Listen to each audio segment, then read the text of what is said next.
Hi everyone, Shelley from Sea Emporium. Happy New Year. And this week we're going to talk to you about orchids. Now, I don't know about you, but my time as a stewardess, I killed many an orchid, and I know many stewardess friends who've had the same struggles. So this week I was lucky enough to speak to Claire at Dandelions and Grace, an amazing florist based here in the south of France, and she's given me some orchid care tips to share with you. So good news for us orchid killers. She has assured me that orchids are difficult to keep alive at the best of times, and especially on a yacht when you've got the change in air conditioning, the change in temperature, and the change in sunlight direction. So let's not be too hard on ourselves. Now, orchids do enjoy high light levels, however, indirect light. If you leave them in direct sunlight, normally the leaves will tend to burn. They also prefer normally to be inside on a yacht than outside. Outside, the excessive heat is normally too much for them.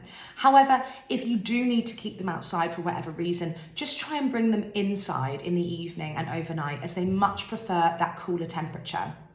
With watering, we know you're busy, but Claire has suggested, if possible, set an alarm on your phone or a reminder once a week to check the orchids. Now, some orchids are in an awkward arrangement that you can't see the roots, so if there's moss or stones on top, if this is the case, just put your finger as much into the soil as possible, and if it's still damp, then it's not time to water. The soil needs to be completely dry, as orchids don't take well to being overwatered as much as underwatered. If your arrangement is a plastic pot in a vase that you can remove, just look at the pot, and if the pot's got condensation or any residual water in it, then you need to leave it for a little bit longer. So with watering, I know there's a lot of conflicting information.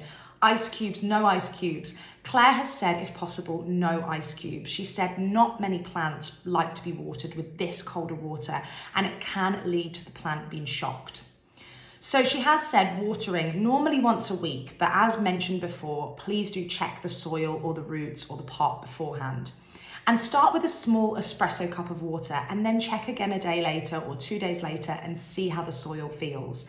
It is time consuming, but you will get the best out of your orchid this way. So she has said as well, you can normally check with the roots. So if the roots are that silvery colour, then they normally need to be more hydrated. And once you've watered them, they should become that beautiful green colour that we want. If your orchid is in a plastic pot in a vase that you can remove, one of the best ways to water is actually to bathe the orchid in tepid water in the sink for 10 to 15 minutes. And then you remove and leave to completely drain. However you are watering the orchids, you need to make sure they are completely drained of water once you finish the watering process. If you leave the orchid to sit in excessive water, it can lead to the roots rotting. One of the other things to think about as well is orchids only flower normally for 8 to 10 weeks. So even if you're looking after them perfectly, normally the flowers will drop after this time. So if you are having to replace your orchids mid-season, this is completely normal. And to try and make them reflower again is a difficult and a complicated process and time consuming. So Claire has said it normally is best to just replace them.